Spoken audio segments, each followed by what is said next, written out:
हमारे यहाँ एक ट्रैक ये होता है कि बच्चा पहले आईसीएस करेगा, फिर जो है ना वो किसी यूनिवर्सिटी के अंदर बीसीएस करेगा, उसके बाद फिर जाके उसका वो करियर डिसाइड होगा। हमारे यहाँ पे एक ये भी प्रॉब्लम है कि पेरेंट्स खुद एजुकेट नहीं होना चाह रहे और बच्चों को कह रहे हैं कि आईटी से पैसे आने चाहिए। सिर्फ प्रॉब्लम माइंडसेट की है कि पेरेंट्स लर्निंग को भी रिटर्न ऑफ इन्वेस्टमेंट की बेस के ऊपर जो है वो काफ़ी ज़्यादा डिफ्रेंशिएट करने की कोशिश कर देते हैं, जो अर्ली एज में ज़्यादती है किसी भी बच्चे के साथ। हमारा तो अलमिया ये है कि बैचलर्स में जाके बच्चे को एक प्रेजेंटेशन या एक वर्ड डॉक्यूमेंट नहीं बनाना आ रहा होता। बड़ा मज़ा आता है, रील्स देख रहे हैं, शॉर्ट्स देख रहे हैं और फिर घंटों देख रहे हैं, या आप सोशल मीडिया अकाउंट्स हैं। हमारे यहाँ पे पैम्पर बहुत ज़्यादा कर दिया जाता है बच्चे में, तो जब पैम्पर जिस इन्वायरमेंट में होगी वहाँ पे डिसिप्लिन कभी नहीं आ सकता। आप क्या समझते हैं कि जब हम ये साइबर सिक्योरिटी और डाटा साइंस और ब्लॉकचेन और ये एआई इसमें जब ऑप्ट कर रहे होते हैं तो उसकी बेसिस क्या होनी चाहिए? हमारे यहाँ पे एक चीज़ का सबसे बड़ा प्रॉब्लम ये भी है कि पेरेंट्स समझते हैं कि मैट्रिक के बच्चे को अगर हम कोर्स कराने हैं 30,000 का 40,000 का, तो 6 माह बाद वो 40,000 हमें कमा के देगा। सक्सेस होती है वो बैम्बू ट्री की तरह होती है कि 3 साल पानी देना है, फिर उसने एकदम ज़मीन से निकलना है। बिस्मिल्लाहिर्रहमानिर्रहीम। अस्सलाम वालेकुम नाज़रीन।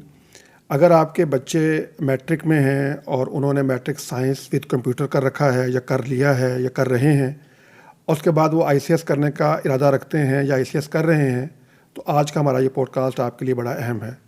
और वो नौजवान के जो हमारा ये पॉडकास्ट सुन रहे हैं और हमारी ये गुफ्तगू सुन रहे हैं, उनके लिए भी ये बड़ा अहम इस हवाले से होगा कि आपने अपना कैरियर पाथ कैसे चुनना है। और अगर कोई बच्चा या बच्ची अपने लिए कैरियर जो है वो ऑप्ट करना चाहता है आईटी के अंदर और जो इमर्जिंग साइंसेज हैं उनके अंदर, तो किस तरीके से वो अपना कैरियर पाथ जो है वो चूज़ करे, आज हम इस पॉडकास्ट में इसके ऊपर बात करेंगे। और हमारे साथ जो मेहमान मौजूद हैं वो बड़े यंग एंटरप्रेन्योर हैं और माशाल्लाह एक बहुत बड़ी कंपनी के अंदर सर्व कर रहे हैं। हमारे साथ मौजूद हैं मोहम्मद शाबान रज़ा, जो कि बुनियादी तौर पर एक साइबर सिक्योरिटी एक्सपर्ट हैं और आईटी मेंटोर हैं। इनसे हम जानेंगे कि ये क्या सजेस्ट करते हैं उस बच्चों के लिए और उनका अपना एक्सपीरियंस क्या है, और ये जब इस फील्ड में आए थे तो उन्होंने इस फील्ड को कैसे अडॉप्ट किया था। इनसे बात करते हैं। अस्सलाम वालेकुम रहमतुल्लाह। वालेकुम अस्सलाम, कैसे हैं आप? शाबान भाई, बहुत शुक्रिया आपका तशरीफ़ लाए हैं, आपने वक्त दिया। असल में बड़ा एक बुनियादी सवाल है, वालिदैन बहुत पूछते हैं हमसे, और हर वालिदैन के जिनका बच्चा मैट्रिक में या इंटर में है और वो अपने बच्चे को कंप्यूटर की फील्ड में लाना चाहते हैं, या बच्चों का भी इंटरेस्ट है कि मैं आईटी में आना चाहता हूँ, तो सबसे पहले मैं जानना चाहूँगा कि आपका क्या एक्सपीरियंस है, जब आप इस फील्ड में आए थे तो कैसे आए थे? मेरा एक्सपीरियंस अगर स्टार्ट किया जाए तो मुझे एक प्रिविलेज था, फैमिली प्रिविलेज, कि हमारी फैमिली में आईटी इंडस्ट्री में ऑलरेडी पीपल थे, लाइक मेरे मामू थे, तो हमें एक छोटी एज में ही पीसीज और ये इंटरनेट वगैरह प्रोवाइड कर दिया गया था। आई स्टार्टेड कैरियर तो मेरा 11 साल की एज में प्रॉपर लर्निंग का एक कैरियर हो गया था और एक ट्रैक डिफाइंड हो गया था। तो वो एक बहुत बड़ा प्रिविलेज था कि जो आज के बच्चों के पास अब भी हम देखते हैं कि नहीं हो पा रहा। अल्टीमेटली हम लोगों ने इंटरनेट को बहुत नेगेटिव वे में कर दिया हुआ है। स्टार्टेड कैरियर के अंदर काफ़ी ज़्यादा डिफरेंसेस थे, कैरियर बहुत ज़्यादा स्विच भी मैंने किए। तो साइबर सिक्योरिटी के अंदर आना it was just like that कि मुझे बहुत ज़्यादा शौक हो गया।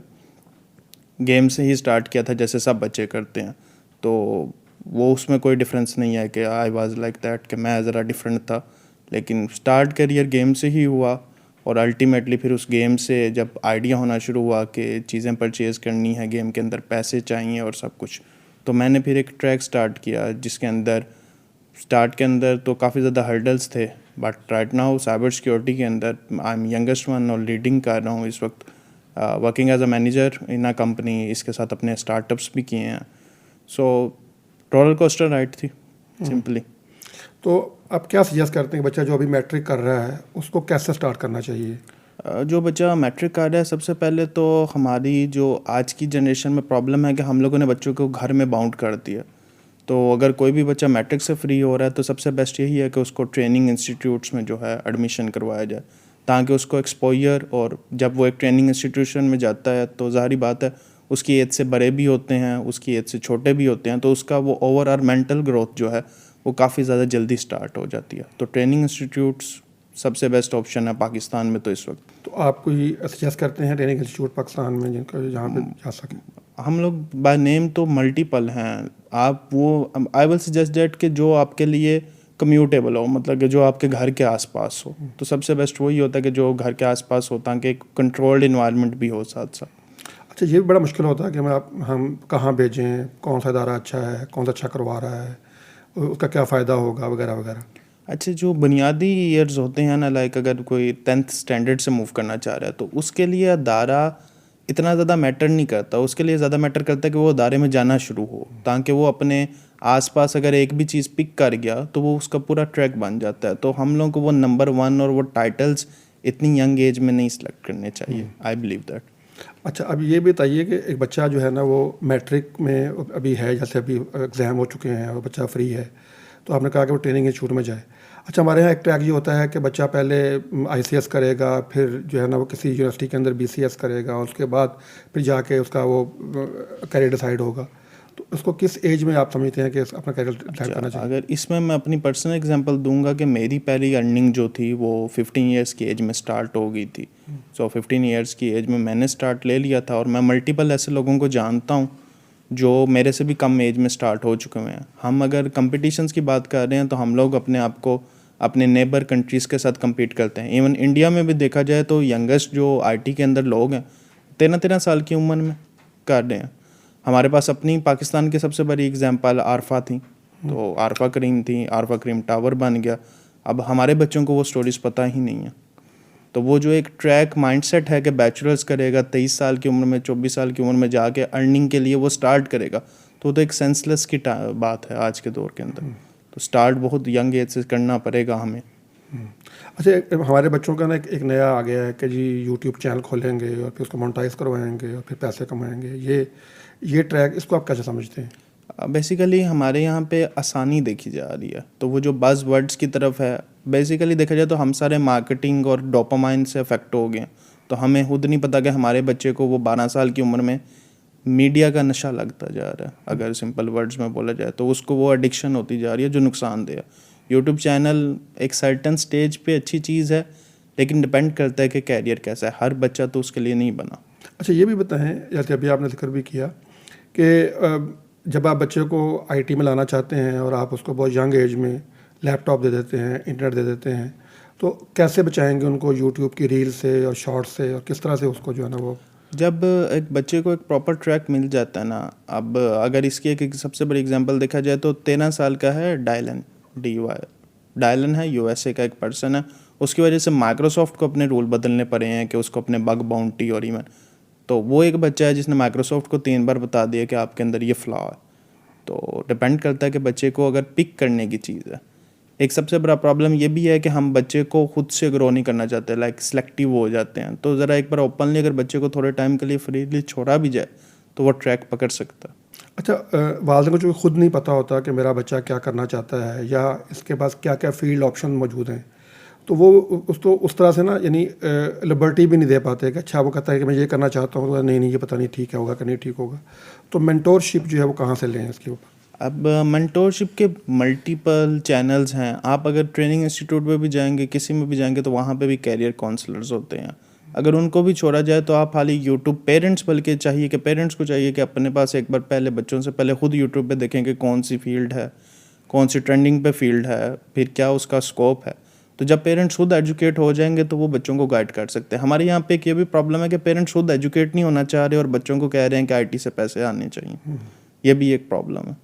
अच्छा, आपने बताया था कि हमारी फैमिली में ये है कि हम बच्चों को बहुत अर्ली एज में लैपटॉप दे देते हैं, उसके बाद फिर बच्चे, तो ये थोड़ी सी ज़रा एक्सप्लेन कीजिए। इसमें यह है कि मुझे 7 साल की एज में प्रॉपर अपना लैपटॉप मिल चुका हुआ था, अपना पीसी, इंटरनेट मिल चुका हुआ था।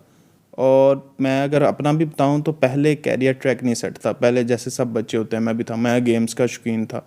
और अल्टीमेटली अगर मेरा साइबर सिक्योरिटी और हैकिंग में आने की बेसिक वजह भी गेम्स ही थी कि मुझे वो गेम्स के अंदर चीज़ें खरीदने का शौक़ होता था। उसके लिए आई स्टार्टेड एट कि इसको हैक कैसे किया जा सके। मतलब कि it was a negative track. लेकिन जब 1 साल 1.5 साल वो नेगेटिविटी में हुआ, फिर मेंटोर्स मिले, फिर मुझे घर से भेजा गया दूसरी जगह पे, तो काफ़ी डिफरेंसेस आए। लेकिन एक बार अल्टीमेटली आपको बच्चे को भेजना पड़ेगा, इसमें आप उसको पूरा कंट्रोल नहीं कर सकते। तो और एग्जांपल भी हैं आपकी फैमिली के अंदर? हमारी फैमिली के अंदर एग्जांपल्स हैं। अगर मैं फैमिली के अलावा अपने स्टूडेंट्स की एग्जांपल दूं तो मेरे पास एक स्टूडेंट है, शी इज़ फ्राम कोट अद्दू, तो वो बिल्कुल ही बैकवर्ड एरियाज़ में से है और वो अभी 14 ईयर्स की है। तो उसने साइबर सिक्योरिटी स्टार्ट किया 2 साल पहले, तब वो 12 की थी। उसके फादर बहुत अच्छे फ्रेंड थे मेरे, तो उन्होंने कहा कि इसको ऐसे करना है। अब वो 12 की थी, उसने स्टार्ट किया 14 की। लिटरली उस बच्ची ने अब अपनी, जब वो एफएससी में जा रही है तो उसके पास अपनी अर्निंग इतनी हो गई है कि वो अपने कॉलेज का एक्सपेंस उठा सकती है, लेकिन उसने स्किल सीखा, टाइम दिया। हम लोगों को एक चीज़ को समझना पड़ेगा कि पहले बच्चे को सीखना दिया जाए। हमारे यहाँ पे ये भी है कि पेरेंट्स उसको सीखने को इन्वेस्टमेंट काउंट कर रहे होते हैं, तो लर्निंग को इन्वेस्टमेंट और रिटर्न आरओआई की बेस पे कर दिया गया। तो लर्निंग को थोड़ा लर्निंग अगर रखा जाए स्टार्टिंग की स्टेजेस में तो कोई भी बच्चा ग्रो कर सकता है। इसके अलावा भी अगर एक एग्जांपल देखा जाए तो हमारे पास अगर साइबर सिक्योरिटी में ही मैं चले जाऊँ तो सबसे बड़ा एथिकल हैकर्स में एक नाम अब यंगस्टर्स में बना था, वो 13 साल का बच्चा है इंडिया का। अब उसका स्पेसिफिक नेम तो मुझे भूल गया, लेकिन ही इज़ 13 ईयर्स ओल्ड और वो पीएचडी लेक्चरर्स को पढ़ा रहा है जाके साइबर सिक्योरिटी।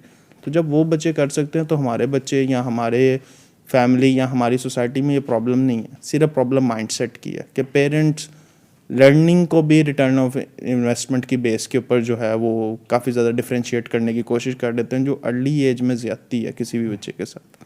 आप बता रहे थे कि आपको हम बच्चे को मोबाइल नहीं देते बल्कि लैपटॉप देते हैं।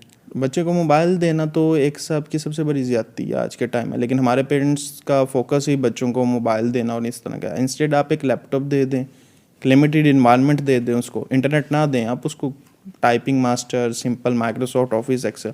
हमारा तो अलमिया ये है कि बैचलर्स में जाके बच्चे को एक प्रेजेंटेशन या एक वर्ड डॉक्यूमेंट नहीं बनाना आ रहा होता, और वही बच्चा मोबाइल के ऊपर हर चीज़ कर सकता है। तो प्रॉब्लम तो वहाँ से आती है। लाइक 30,000 40,000 का अगर हम मोबाइल दे रहे हैं 15 साल के बच्चे को, 14 साल के बच्चे को, तो हम 30-40 हज़ार का लैपटॉप क्यों नहीं देते? अच्छा, मैं ये भी समझना चाहता हूँ, वालिदैन को ये भी समझाएं कि लैपटॉप में भी वही कुछ होता है जो कि मोबाइल फ़ोन में होता है, तो आप इसको प्रेफर क्यों करते हैं लैपटॉप को? ज़ाहिर सब कुछ उसमें भी है। सबसे बड़ी बात यह है कि लैपटॉप हर जगह लेके जाया नहीं जा सकता, तो बच्चा किसी भी जगह पे वो मोबाइल की तरह नहीं है कि वो छुप के कोई कंटेंट देख लेगा। अल्टीमेटली नेगेटिविटी होती है।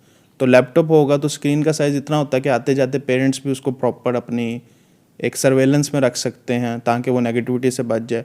प्लस वो बच्चे के अंदर भी एक डर होता है कि यार मेरी स्क्रीन का साइज़ बड़ा है, तो कोई मैं अगर नेगेटिव चीज़ में जा रहा हूँ या मैं कोई यूट्यूब या इवन कार्टून भी देख रहा हूँ तो मैं पकड़ा ना जाऊँ। तो that is a major reason. और दूसरी चीज़ ये है कि टूल्स वगैरह तो कॉर्पोरेट सेक्टर में आपने लैपटॉप पे ही आना है, तो वो जो बच्चे 13 साल की उम्र में लैपटॉप पकड़ लेंगे वही आ सकते हैं, नहीं तो अब बहुत मुश्किल होता जा रहा है। अगर हम देखा जाए आजकल हमारे यहाँ पे जॉब्स की बहुत बड़ा एक बबल बना हुआ है कि जॉब्स नहीं है। अल्टीमेटली अगर देखा जाए तो मार्केट में जॉब्स 3.5 मिलियन साइबर सिक्योरिटी की जॉब्स हैं जो अभी तक अनफिल्ड है। हमारे पास टैलेंट नहीं है, और टैलेंट की सबसे बड़ी रीज़न ये है कि टैलेंट नेगेटिव या डोपामाइन एडिक्टिव हो चुका हुआ है, तो उसको सिर्फ वो मीडिया का नशा, लाइक वो फोकस नहीं हो पा रहा। तो ये एक मेजर रीज़न है। अच्छा, अब ये आपने बात की डोपामाइन इफ़ेक्ट की, कि बड़ा मज़ा आता है, रील्स देख रहे हैं, शॉर्ट्स देख रहे हैं और फिर घंटों देख रहे हैं, या आप सोशल मीडिया अकाउंट्स हैं, स्नैपचैट है, आपका टिकटॉक है। अच्छा, आप क्या सजेस्ट करते हैं, क्योंकि आपके पास भी बच्चे आते हैं, तो आप उनको कैसे ये बात समझाते हैं कि आपने इन चीज़ों में इन्वॉल्व होने के बजाय आपने बहुत प्रोडक्टिव और पॉजिटिव काम करना है? इसमें एक सबसे सिंपल बात ये होती है कि जब बच्चों को आप एक टास्क बेस लगा देते हैं ना कि आपने ये काम इतने टाइम फ्रेम में करना है। हमारे यहाँ पर टाइम की बाउंड्रीज़ का भी प्रॉब्लम है कि हम कह देते हैं लेकिन वो अकाउंटेबिलिटी नहीं है। और हमारा तो अलमिया ये है कि मैट्रिक की पेपर की तैयारी पहले लास्ट 2 मंथ्स में हो रही होती है। लाइक पहले कोई टाइम फ्रेम नहीं सेट होता, बच्चा आज़ाद फिर रहा होता है, और लास्ट 2 मंथ्स में प्रेशर डाल देते हैं उस पर। सेम इसी तरह मोबाइल और चीज़ों पे अगर बच्चे को टाइम फ्रेम मिला हो कि ये काम इतनी देर में होना चाहिए, तो उसमें वो डिसिप्लिन की आदत हो जाती है। तो जब डिसिप्लिन की आदत होगी फिर वो डिस्ट्रैक्शन से बच जाएगा। तो डिसिप्लिन बिल्ड करना, हमारे दीन में भी तो डिसिप्लिन था ना, 5 वक्त की नमाज ऑन अ स्पेसिफिक टाइम। तो क्या हुआ, आजकल हमारे अपने पेरेंट्स उस डिसिप्लिन पे नहीं है।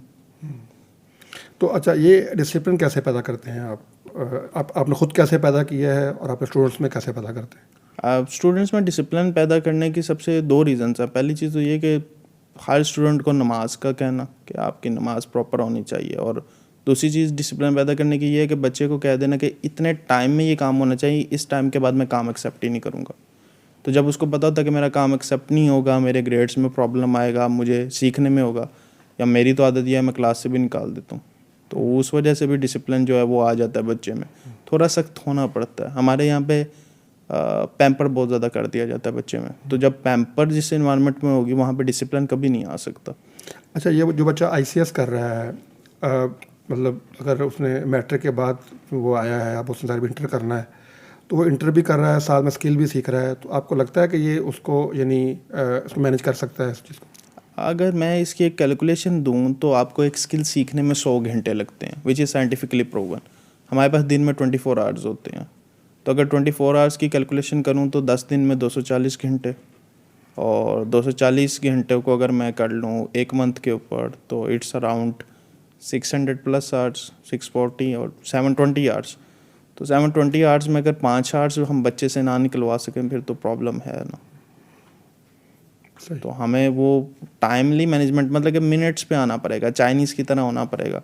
अब हम मल्टीपल कॉन्फ्रेंसेस में जाते हैं तो वहाँ पे 11 साल के बच्चे चाइनीज़, एंड अल्टीमेटली एक टाइम था कि मैं खुद अपनी प्राइड बबल में था कि मैं बहुत ज़्यादा यंग हूँ और मेरे पास मल्टीपल अकम्पलिशमेंट्स हैं, सर्टिफिकेशंस हैं। नासा की वल्नरेबिलिटी डिस्क्लोज़ की है। अब मैंने नासा के अंदर वल्नरेबिलिटी बग जो है वो 20 साल की एज के बाद निकाली और उसको ग्लोबली एक रिकॉग्निशन दी। तो एक बबल था कि हम यंगेस्ट हैं और ये वो। लेकिन जब कॉन्फ्रेंसेस में गए 15 साल का बच्चा निकाल के बैठा हुआ है, अब वो 15 साल के बच्चे में भी तो वही डिसिप्लिन ना आ रहे ना। तो प्रॉब्लम क्या पे? प्रॉब्लम हमारी रूट्स में कि हम डिसिप्लिन बनाना नहीं चाह रहे। ये बड़ा अच्छा है, जब आप बाहर जाते हैं तो बाहर आपको एक्सपोजर मिलता है कि यार कि ये तो बहुत कुछ यानी हो रहा है और बहुत यंग एज में हो रहा है और बच्चे आईटी में आ रहे हैं और काम कर रहे हैं, बड़ा अच्छा। आप चूँकि एक मल्टीनेशनल कंपनी में मतलब सर्व कर रहे हैं, तो आप क्या समझते हैं उनके काम करने के स्टाइल में और हमारे काम करने के स्टाइल में क्या फ़र्क है? हमारे काम करने के स्टाइल में मसला ये है कि हमारे यहाँ पे सबसे पहली चीज़ ये कि हमें शुरू से ही झूठ बोलना सिखा दिया जाता है। तो 2 मिनट के में आ रहे हैं तो इसका मतलब ये है कि 10 मिनट लेट है। अल्टीमेटली वो लोग अपनी बात पे रहते हैं, तो इंटेग्रिटी सबसे मेजर पार्ट है कि वो झूठ नहीं बोलते। वो अगर काम हो सकता है तो इस टाइम में होगा और इस टाइम पे फिर वो उसको रिस्पॉन्सिबिलिटी समझ के करते हैं, चाहे बच्चा हो। इवन 11 साल का बच्चा भी है तो वो भी अगर कहेगा ना कि मैं ये काम 6 मिनट में करूँगा, मैंने आज तक नहीं देखा कि उसको 7th मिनट होता हो। और हमारे यहाँ पे देखा जाए तो एक मैच्योर बैचलर्स किया हुआ बच्चा बोलेगा कि मैं 10 मिनट में काम कर रहा हूँ, 10 मिनट तो उसको सीट पे बैठ के सिर्फ कीबोर्ड पे हाथ रखने पे लग जाते हैं। तो ये एक प्रॉब्लम है कि हमारे यहाँ पे वो प्रोक्रास्टिनेशन और इंटेग्रिटी इश्यूज़ हैं कि हम लोग झूठ बोलना सिखा देते हैं बच्चों को मल्टीपल वेज में। पेरेंट्स का इसमें सबसे बड़ा रोल है।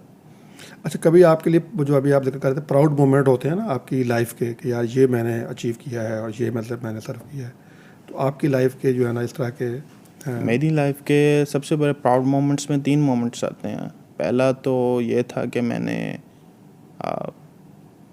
It is a thing like that कि मैंने सबसे पहले तो सर्टिफिकेशंस अपनी बहुत जल्दी कर ली थी। दूसरा प्राउड मोमेंट ये था कि कौन कौन सी की और किस एज में की थी आप? मेरी सर्टिफिकेशन स्टार्ट हो गई थी 15-16 साल की एज में स्टार्ट हो गई थी। तो 16 ईयर्स की एज में मेरी इंटरनेशनल सर्टिफिकेशन स्टार्ट हो गई। पहली सर्टिफिकेशन कौन सी हुई आप? पहली सर्टिफिकेशन मेरे पास हुई थी, it was a basic cyber security fundamentals. तो सिस्को का होता था, skills for all, free platform है, कोई भी कर सकता है। उसके बाद सबसे प्राउड मोमेंट 2 थे। एक तो हार्वर्ड के अंदर मेरा हो गया था समर स्कूल के अंदर ऑनलाइन, तो मुझे ऑफिशियल हार्वर्ड का सर्टिफिकेट मिल गया, वो एक प्राउड मोमेंट था। फिर दूसरा, I was the youngest one जिसने 50+ बैंक्स के अंदर वल्नरेबिलिटीज़ डिस्क्लोज़ की हुई हैं ग्लोबली। तो 50+ बैंक्स को एथिकली हैक करने का एक वो प्राउड मोमेंट थी, अचीवमेंट थी। और इसके साथ मल्टीपल अदर। नासा के अंदर भी आप बता रहे हैं कि सर्व किया? नासा के अंदर मैंने वल्नरेबिलिटी डिस्क्लोज़ की हुई है। तो नासा की एक वीकनेस उनको हाईलाइट की थी और उस पर उन्होंने मुझे रिकॉग्निशन दी। नासा है, मल्टीपल अदर कंपनीज़ हैं, दुबई बैंक है, आपका लेस्को है अगर पाकिस्तान में लोकली देखा जाए। इसके अलावा हमारे मल्टीपल चाइनीज़ की मल्टीपल कंपनीज़ हैं, पावर प्लांट्स हैं, फिर मल्टीपल ब्लॉकचेन प्लेटफॉर्म्स हैं। Even I was the youngest one जिसने मल्टीपल चैनल्स को एट अ टाइम हैक किया था। तो मल्टीपल हैं। अच्छा, ये बताइए कि एआई का हम बहुत सुन रहे हैं कि एआई। अच्छा, आपको क्या लगता है कि जो भी ट्रेंड होता है, जैसे अब हर बच्चा जो है वो सोचता है कि अच्छा अगर मुझे ऑप्शन मिलेगा तो मैं एआई को चूज़ करूँगा, तो आप क्या समझते हैं कि जब हम ये साइबर सिक्योरिटी और डाटा साइंस और ब्लॉकचेन और ये एआई इसमें जब ऑप्ट कर रहे होते हैं तो उसकी बेसिस क्या होनी चाहिए? अगर मैं पर्सनली बोलूँ ना तो एक ट्रेंड का बबल पाकिस्तान में, वो हम लोग शीप रेस का शिकार हैं। रैट रेस या शीप रेस दोनों जिसमें डिफ़ाइन किया जाए कि अगर 2021 में जाए डिजिटल मार्केटिंग का बबल था, एक बहुत बड़ी मेजर अमाउंट बच्चों की इवन मैट्रिक के, इंटरमीडिएट के, उसके अंदर शिफ्ट हुए। फिर अमेज़ोन का आया, FBA, PL, we were hearing the ads in the COVID और हर बंदे को ये था कि ये बिलियंस आ रहे हैं, कैसे आ रहे हैं। अमेज़ॉन के बाद फिर एक ट्रेंड आया, शॉपिफाई का आया, ट्रेडिंग का आया, अब एआई का है, साइबर सिक्योरिटी का। तो ट्रेंड चेंज होता रहता है। अगर एक बेसलाइन सेट हो ना कि आईटी एक्चुअल में है क्या, एक्चुअल में तो प्रॉब्लम सॉल्विंग है ना, कि आप कोई ना कोई प्रॉब्लम को सॉल्व कर रहे हैं, थ्रू सॉफ्टवेयर आप कर रहे हैं, थ्रू हार्डवेयर मीन कर रहे हैं, थ्रू सर्विस कर रहे हैं। तो जब आपको प्रॉब्लम सॉल्व करनी आ जाती है तो फिर आपके लिए फील्ड में सिलेक्शन जो है वो इतना बड़ा प्रॉब्लम नहीं होता। लेकिन हमारे यहाँ पे ये प्रॉब्लम सॉल्विंग नहीं है, प्रॉब्लम क्रिएशन के ऊपर फोकस किया जाता है। अच्छा, अब ज़रा हम चाहते हैं कि उसको इन द नट शेल के वो वालिदैन जो भी अपने बच्चों के उनके बच्चे मैट्रिक में हैं और वो अभी एग्ज़ाम से फ्री हैं, इंटर के एग्ज़ाम हो गए हैं, वो फ्री हैं, तो उन 3 माह के अंदर वो क्या करवाएं बच्चों को? 3 माह के अंदर सबसे पहले ये है कि बेसिक आईटी जो कोर्सेज होते हैं, सबसे पहले तो ये है कि एक पेरेंट्स के लिए करवा घूंट होता है, बट अपने बच्चों के लिए ले लेना चाहिए, which is providing a laptop. हम देखते हैं कि बच्चों के पास इंटरमीडिएट के बाद तक लैपटॉप्स नहीं होते। जब वो बैचलर्स में जाते हैं तो वो अडेप्ट ही नहीं कर पाते उस टेक्नोलॉजी को, क्योंकि वो मोबाइल के एडिक्टिव हो चुके होते हैं। इंस्टेड ये कि एक जो है सबसे पहली चीज़ तो ये कि लैपटॉप प्रोवाइड कर देना चाहिए या पीसी प्रोवाइड कर दें, which is a good thing. और दूसरी ये है कि किसी भी एज कम्यूटेबल, मैं तो प्रेफर करता हूँ कि कम्यूटेबल हो, आपके पास जो हो उसमें अच्छे अदारे की एक लिस्ट आउट करें। पेरेंट्स पर्सनली जाके उधर टीचर से मिलें कि टीचर कैसा, तो क्योंकि उसकी जो बच्चे की शेप है वो अदारा नहीं बनाता, टीचर बताता है। तो पेरेंट्स को चाहिए कि टीचर से मिलें, टीचर के बिहेवियर और उनका एक्सपीरियंस देखें और उनके पास अपने बच्चे को 3 माह के लिए भेज दें। अब जब वो 3 माह में बच्चा आएगा तो 3 माह में उसकी एज से बड़े लोग भी होंगे जो उसके बाद स्टार्ट कर रहे होंगे, तो वो एक बच्चे को मोटिवेशन होती है कि मैं यंग एज में चले गया हूँ। और दूसरा पेरेंट्स साइड पे ये हो जाता है कि पेरेंट्स साइड पे वो बच्चा जो टाइम वेस्ट करेगा वो बच जाएगा। अच्छा, आमतौर पर होता है कि मेरे दोस्त ये कर रहे हैं, मतलब होता है आप कहीं पे इकट्ठे पढ़ रहे थे, एग्ज़ाम दिया था, तो दोस्त ये कर रहा है तो मैं भी ये कर लेता हूँ, ये कर रहा है तो मैं भी ये कर लेता हूँ, और पेरेंट्स बहुत ज़्यादा नहीं कर रहे थे। और क्या होता है कि वो आप दोस्तों के ही मशवरे पे या उनके साथ ही मिलकर आप कुछ ना कुछ जो है कर रहे होते हैं। अब इसमें अगर पर्सनली बताऊँ तो मेरी अपना अगर कैरियर इतना बिल्ड हो गया है, आई विल बी 23, तो उसमें दोस्तों का एक बहुत बड़ा हाथ है, लेकिन दोस्त के साथ आना जाना। लेकिन उसमें यह है कि दोस्त कौन है। हमारे यहाँ पे पेरेंट्स दोस्ती नहीं देखते कि दोस्ती कैसी है, तो वो जो एक थोड़ी सी होती है फिल्ट्रेशन कि आपका बच्चा किन लोगों में बैठ रहा है, चाहे उसकी एज के हैं, चाहे 1 साल बड़ा है, चाहे 1 साल छोटा है, वो बहुत ज़्यादा डिपेंडेंट हो देता है। और यही तो सबसे खूबसूरत बात है कि जब वो आईटी की किसी टेक्नोलॉजी वाले इंस्टीट्यूट में जाएगा तो वहाँ पे तो बच्चे सीख नहीं आए हैं ना, तो हार्डली चलें 2 बच्चे 3 बच्चे हम कह देते हैं कि कंपनी नहीं ठीक, 7-8 बच्चे तो कंपनी ठीक है ना। तो जब उसकी दोस्ती अच्छी हो जाएगी तो अल्टीमेटली उसको वो एक प्रॉपर ट्रैक मिल जाएगा। और उधर हो सकता है कोई एज से बड़ा हो उनके, जिसने कैरियर ट्रैक जल्दी स्टार्ट कर लेना हो, तो जब तक बच्चा बैचलर्स करेगा आपका तब तक हो सकता है उसका वो क्लास फेलो जो उस टाइम में इंटरमीडिएट करके आया था वो अपना काम स्टार्ट कर चुका हो या उसको गाइड ज़्यादा बेहतर कर सके। तो हमें इन्वायरमेंट देनी पड़ेगी उसको। हमारी फैमिली में तो इन्वायरमेंट्स नहीं है, ना बिल्ड हो सकती हैं, तो हमें इंस्टीट्यूट्स में भेजना ही पड़ेगा। अच्छा, ये बताइए कि इंटरनेशनल सर्टिफिकेशन जो है वो आपने भी जिक्र किया है 2 का, तो आप क्या समझते हैं कि किस एज में हमें इंटरनेशनल या ऑनलाइन सर्टिफिकेशन की तरफ जाना चाहिए? मैं प्रेफर करता हूँ कि जैसे ही बच्चा फील्ड में उतरे, नो मैटर 3 मंथ्स हैं 6 मंथ्स हुए हैं, तो उसके विद इन अ ईयर उसको स्टार्ट कर देना चाहिए। पहले फ्री की सर्टिफिकेशन से स्टार्ट करें। फ्री की सर्टिफिकेशन बहुत सारी आपको मिल जाती हैं। यूडेमी एक बहुत अच्छा प्लेटफॉर्म है। अगर मैं पर्सनली बोलूँ तो यूट्यूब से अगर यूडेमी पे रिप्लेस कर दिया जाए बच्चों को, या कोर्सेरा पे या इन प्लेटफॉर्म्स पे रिप्लेस कर दिया जाए तो वो ज़्यादा बेहतर है। तो वहाँ फ्री कोर्सेज भी हैं? वहाँ फ्री कोर्सेज भी हैं और बच्चों के लिए तो हैं। इवन अगर हम लोग जाएँ तो जो MIT हैं उन्होंने 5 से 6 साल के बच्चों को प्रोग्रामिंग C++ और C# सिखाने के लिए या प्रॉब्लम सॉल्विंग स्किल सिखाने के लिए एक प्लेटफॉर्म बनाया हुआ है जो पजल्स और उसके थ्रू उनको कोडिंग सिखा रहा होता है। सो आप वो भी सर्च कर सकते हैं, MIT चिल्ड्रंस प्रोग्राम, तो वो भी है। और मल्टीपल, इवन हमारी गवर्नमेंट ने भी तो अब तो साइबर सिक्योरिटी फॉर किड्स के लिए और IT फॉर द किड्स के लिए काफ़ी ज़्यादा इनिशिएटिव स्टार्ट की हैं। तो पेरेंट्स को चाहिए उनको एक बार देखें ज़रूर। क्योंकि हमारे यहाँ भी जो डिजी स्किल वगैरह इस तरह की डिजी स्किल्स हैं, मल्टीपल हैं। इवन हमारा जो एनसेट वगैरह है उन्होंने भी स्टार्ट किया है, IT सोलेरा है, मल्टीपल कंपनीज हैं। हम लोग किसी एक कंपनी के ऊपर रेडी कॉल इस वजह से भी नहीं कर सकते क्योंकि डिपेंड करता है कि बच्चे के माइंडसेट के ऊपर। तो फ्री क्लासेस मिलती हैं, 2-3 टीचर्स की क्लास ले, जिस टीचर के साथ स्टूडेंट का बाउंड बन जाए वो क्लास सबसे बेस्ट है। तो ये आप ऑनलाइन की बात कर रहे हैं कि ऑनलाइन की। तो आप अच्छा ये आपने कुछ चीज़ों को तो आपने नाम लिए, लेकिन चूंकि ये बहुत रैंडम है ना कि मतलब कि आप करते हैं, तो कोई पाथवे होता है कि आप इस तरह जाएंगे स्टेप बाय स्टेप, उसके बाद फिर आप आगे बढ़ेंगे? पहले मेजर मैं कहता हूँ 3 स्टेप्स जो हैं ना वो होने चाहिए। सबसे पहला तो बच्चे को बेसिक आईटी स्किल्स आने चाहिए, जिसमें माइक्रोसॉफ्ट वर्ड, एक्सेल और ये चीज़ पावर पॉइंट। इवन आप यूट्यूब पे भी जाके सर्च करेंगे एक्सेल फॉर किड्स तो मल्टीपल प्लेलिस्ट आ जाएंगी। जो टॉप पे प्लेलिस्ट हो उसको स्टार्ट करवा दें ताकि बच्चे को एक्सेल, डाटा एंट्री और बेसिक फंडामेंटल्स आने शुरू हो जाएं।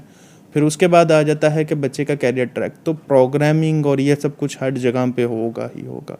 तो जो बच्चे का हो स्किल सेट, तो प्रॉब्लम सॉल्विंग से स्टार्ट किया जाए, बच्चे को आईक्यू, गेम्स और इस तरह की चीज़ें प्लस बेसिक आईटी की नॉलेज चलती जाए उसकी साइड बाय साइड। और अल्टीमेटली फिर जब वो इंटरमीडिएट के अंदर लैंड हो तो इंटरमीडिएट के बाद वो इतना प्रॉपरली मैच्योर हो कि वो आगे जिस फील्ड में जाना चाहता है उस फील्ड की इंटर्नशिप में जाए, ना कि बैचलर्स के बाद सोचे कि अब मैंने इंटर्नशिप करनी है फिर मैंने जाके कैरियर सेट करना है। तो वो चीज़ को अगर हम जितना ज़्यादा कट डाउन कर देंगे, टाइम को थोड़ा कट कर देंगे, उतनी ज़्यादा जल्दी कैरियर बिल्ड हो सकता है। तो बेसिक यही है। हमारे यहाँ पे एक चीज़ का सबसे बड़ा प्रॉब्लम ये भी है कि पेरेंट्स समझते हैं कि मैट्रिक के बच्चे को अगर हम कोर्स कराने हैं 30,000 का, 40,000 का, तो 6 माह बाद वो 40,000 हमें कमा के देगा। ये भी एक मसला। तो वो जो लर्निंग को रिटर्न ऑन इन्वेस्टमेंट बनाया गया है, ज़रा उसका टाइम पीरियड को ज़रा से चेंज करना पड़ेगा पेरेंट्स को भी कि 30,000 40,000 हम लगा रहे हैं जिसका रिटर्न हमें 4 साल बाद 5 साल बाद आएगा ही आएगा। लेकिन वो जो 10 साल बाद आना है उसको हम 5 साल पहले कट ऑफ कर देंगे। लेकिन वो जो ये बड़ा अहम है कि देखें वो कहते हैं कि हम स्कूलों में तो फीसें दे रहे हैं और अभी हमें कॉलेज में भी देनी है, तो फिर हम ये अलग से जो है ना वो एक शॉर्ट कोर्सेज के लिए भी दें, इस वजह से शायद वो उसको ऐसा देखते हैं। हमारे यहाँ पे पेरेंट्स का एक सबसे बड़ा माइंडसेट ये भी नहीं समझ आता कि पेरेंट्स कहते हैं पेरेंट्स एडमिशन ही उन इंस्टीट्यूट्स में कराते हैं जो कहते हैं कि 3 माह में पैसे कमाना सीखें। लाइक आप बैचलर्स में एडमिशन करवाते हैं तो बैचलर्स में आपको यूनिवर्सिटी लिख के देती है कि मैं आपकी जॉब की गारंटी लेती हूँ, कभी भी नहीं मिलती। तो जब आप लोग 16 साल एक बच्चे को पढ़ा रहे हैं और जॉब की गारंटी नहीं है तो आप 3 माह में किस पे ट्रस्ट कर रहे हैं? तो ये एक प्रॉब्लम को चेंज करना पड़ेगा कि 3 माह में हाँ स्किल सीख ले। 5% होंगे जो 3 माह में अर्निंग साइकिल में आ जाएंगे। उसमें भी ये है कि बच्चों के कोर स्किल के अंदर एक ये भी चीज़ डाल देनी चाहिए कि रिस्क जो है वो आपको अल्लाह ने देना है, जो एक सबसे बड़ा प्रॉब्लम है। हमारे यहाँ पे ये भी है कि रिस्क को हम लोगों ने दुनियावी चीज़ों के साथ जस्टिफाई करने की कोशिश कर दी हुई है कि इस फील्ड में पैसे हैं, इस फील्ड में पैसे नहीं हैं। और मल्टीपल ऐसे पीपल हैं जिनको मैं जानता हूँ जिनकी फील्ड्स नापैद होने वाली हैं बट लाखों कमा रहे हैं। तो डिफरेंस तो है कहीं ना कहीं। अच्छा, कोई सक्सेस स्टोरी मैं चाहता हूँ कि शेयर करें हमारे नाज़रीन के साथ? तो मेरे पास मल्टीपल हैं। लाइक मैं अगर स्टार्ट करूँगा तो अपने स्टूडेंट से स्टार्ट करूँगा तो मेरे पास 2 सक्सेस स्टोरीज़ हैं। एक 14 ईयर्स की है, तैयबा उसका नाम है, कोट अद्दू वाली साइड से वो है अब। And she just made last month, उसने वल्नरेबिलिटी असेसमेंट ही करके सिर्फ तो सिर्फ 5.6 लाख मतलब 5,60,000 रुपया अर्न किया। बट 2 साल प्रॉपर उसको जिसको कहते हैं कि हार्ड कोर डेडिकेशन, वो बेटी जो है वो 4 से 5 घंटे गूगल मीट पे लगी है। गूगल मीट ऑन है, हम में से कोई देख नहीं रहा, लेकिन उसको पता है कि मुझे गूगल मीट पे देखा जा रहा है और वो 5 घंटे 6 घंटे उस पर दे रही है। दूसरी सक्सेस स्टोरीज़ अगर देखी जाएँ तो हमारे पास यूएस की हैं, इंडिया की हैं। हमारी पाकिस्तान की सबसे बड़ी सक्सेस स्टोरी अगर देखा जाए तो बच्चों को आरफा करीम का तो इंट्रोडक्शन करवाना चाहिए ना। She was the youngest one to get the Microsoft certifications. तो हम क्यों नहीं वो चीज़ें अपने बच्चों को बताते? हम इंस्टेड बच्चों को ये इन्फ्लुएंसर्स से निकाल के अगर रियल टाइम सक्सेस स्टोरीज़ पे ले जाएं तो काफ़ी सारा ये बहुत अहम है। ये हम जब इन्फ्लुएंसर्स को देखते हैं ना तो बच्चे ना उससे बहुत इंस्पायर होते हैं कि देखें ये जिसके पास इतना बड़ा घर है और ये इतनी बड़ी गाड़ी है और ये। अच्छा, उसके पीछे भी एक सफ़र होता है, यानी अगर वो आज आपको अगर कामयाब नज़र आ तो वो आज 1-2 सालों में नहीं हुआ है, उसके पीछे भी एक उसकी जो है ना वो एक जर्नी होती है जिसके बाद वो जहाँ तक पहुँचता है। लेकिन हम यानी अनफॉर्चुनेटली हम उस जर्नी को जो है ना वो हम बाईपास कर देते हैं और वो जो एक एक्चुअल फाइनल रिजल्ट होता है उसको हम फोकस कर बैठते हैं। इसमें मैं अपना पर्सनल एक्सपीरियंस बताऊंगा तो जब पेरेंट्स मेरी एज जानते हैं तो वो कहते हैं कि हमारा बच्चा भी ऐसा ही हो जाएगा 3 माह में या 6 माह में। तो मैं कहता हूँ इस यहाँ पेरेंट्स को अक्सर ये लेडीज़ की साइड से प्रॉब्लम है कि वो कंपैरिजन में बहुत ज़्यादा पड़ जाते। तो हमारी मदर्स का ये एक प्रॉब्लम है जिसको कंपैरिजन का इशू कह सकते हैं कि वो हमारे बच्चे बहुत ज़्यादा कंपेयर किए जाते हैं, चाहे वो ग्रेड्स हैं चाहे वो स्किल्स हैं, हर मामले में। तो वो जो कंपैरिजन में चले जाते हैं तो वो पिछले 5 साल 6 साल कोई नहीं देखता। वो सिर्फ देखता है, सक्सेस देखता है। इसमें मेरे टीचर कहते थे कि जो सक्सेस होती है वो बैम्बू ट्री की तरह होती है कि 3 साल पानी देना है, फिर उसने एकदम ज़मीन से निकलना है। तो अब जो 3 साल पानी देने की बजाय सिर्फ 1 माह पानी दे के कुछ रिजल्ट नहीं आ रहा, तो वो कैसे सक्सेसफुल होगा बच्चा। जैसे वो बता रहे थे ना कि हमारी फैमिली में ये होता है कि बच्चे को बहुत अर्ली एज में हम लैपटॉप दे देते हैं और फिर उसके बाद फिर वो जो 15 साल की एज में तो इंटर्नशिप में डाल देते हैं, 18 साल की एज में वो अपनी अर्निंग शुरू कर देता है। तो हम समझते हैं कि वालिदैन को अपने बच्चों को इस ट्रैक पर लाना चाहिए। उसमें प्रॉपर अगर मैं ट्रैक करूँ तो ये मेरे टीचर से मुझे एक मिली, एक फैमिली से तो मिल गई कि मैं तो यंगर स्टेज में चले गया था, लेकिन जब मुझे उन्होंने अच्छे टीचर्स के पास भेज दिए गया, सर यूसुफ थे, सर आसफ़ थे, अब उनकी फैमिलीज़ के अंदर देखा गया और वो हम लोगों ने अपनी फैमिली में भी अडेप्शन की कोशिश की कि बच्चा 10 साल की उम्र में लैपटॉप लेके अपने स्किल पे काम स्टार्ट कर दे, उसके बाद यूट्यूब नहीं है।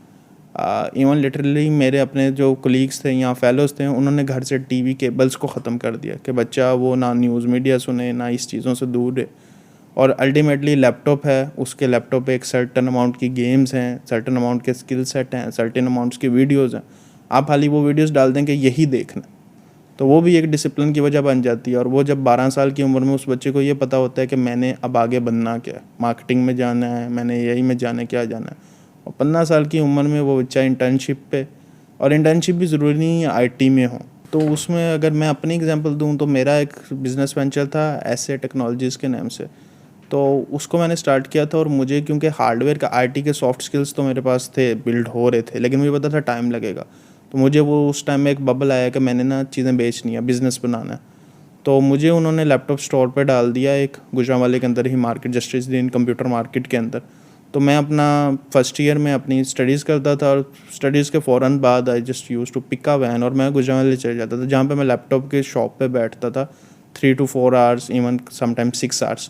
तो मैंने वहाँ से लैपटॉप्स के बारे में, हार्डवेयर के बारे में नॉलेज स्टार्ट किया। और जब मेरा 12th स्टैंडर्ड कंप्लीट हुआ उसके बाद मैंने खुद से लैपटॉप बेचने स्टार्ट कर दिए थे। तो सॉफ्ट स्किल्स मेरे साइबर सिक्योरिटी के तो 4 डे थे जिससे मुझे अर्निंग आ रही थी, बट उसके साथ साथ मैंने लैपटॉप्स का भी बिज़नेस स्टार्ट कर दिया। तो ये एक प्रिविलेज था कि हमारे यहाँ पे बच्चों को ये भी समझा जाता है कि शॉप पे बैठना कोई बुरी बात है या मार्केट में बैठना कोई बुरी बात है, लेकिन अल्टीमेटली अगर देखा जाए तो कल को अगर आप बच्चे को एक इंटेलेक्चुअल ग्रोथ देना चाह रहे हो तो आपको मार्केट्स में उठाना पड़ेगा। अब यूएसए के अंदर हम मूवीज़ देखते हैं, कार्टून्स देखते हैं, उधर छोटे छोटे बच्चे क्या कर रहे हैं, कुकीज़ बेच रहे हैं, डोर्स पे जाके लेमनेड के स्टॉल लगा रहे हैं। हमारे बच्चों में क्या प्रॉब्लम है? तो यही एक मिथ थी जो हमने ब्रेक की। फिर एक बच्चा था हमारे अपना बहुत ज़्यादा करीबी फैमिली रेफरेंस और फैमिली मेम्बर भी है सॉर्ट ऑफ, तो उसके वो काबू नहीं आता था किसी के, और मुझे आइडिया था कि सॉफ्ट स्किल्स में नहीं आना चाह रहा। तो उससे पूछा क्या है, तो उसको परफ्यूम्स का शौक़ था।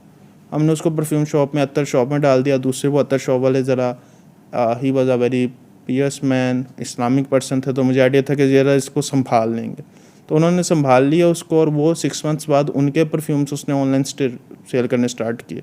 And ultimately right now he just turned 19 का हुआ है, और वो अब खुद परफ्यूम्स के केमिकल इंपोर्ट करके मल्टीपल बहुत बड़े रीसेलर्स को वो सेल आउट कर रहा है।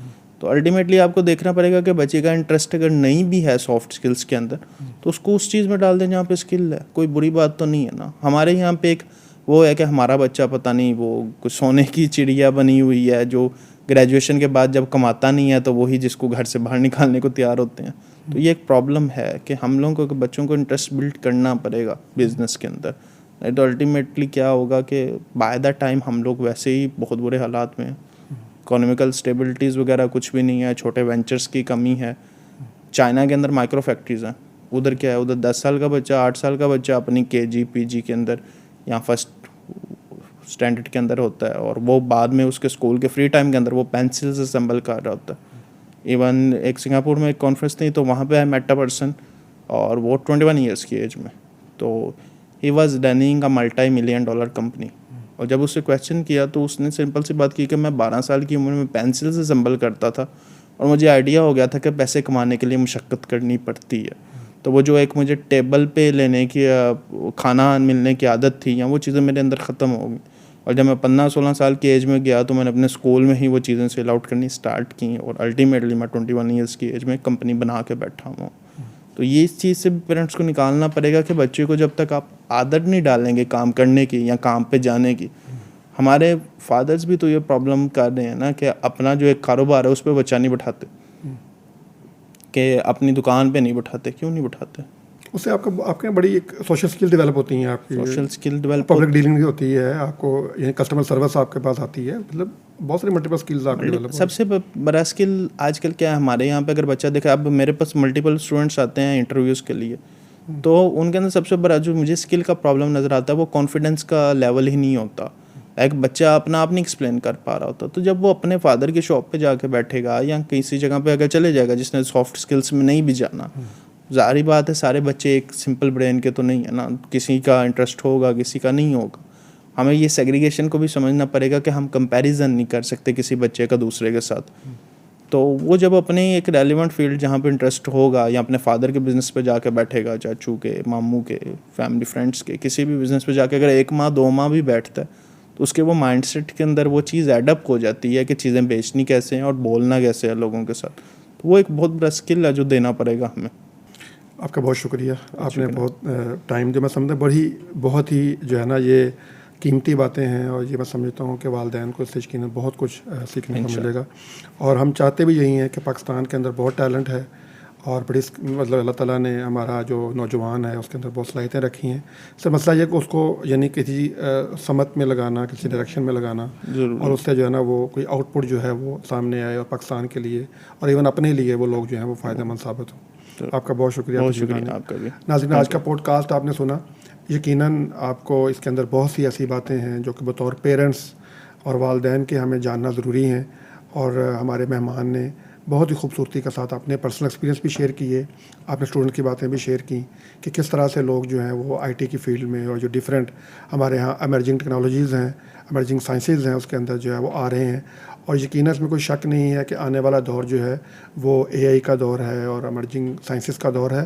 और इसके अंदर जो है ये बिला मुबालगा, यानी अगर हम एग्जैजरेशन ना करें तो हर फ़र्द को, चाहे वो बच्चा है या बड़ा है, उसको ये स्किल सीखना पड़ेंगी। किसी ना किसी वाले से ये स्किल जो है उसके काम में उसको सपोर्ट करेंगी और हेल्प करेंगी।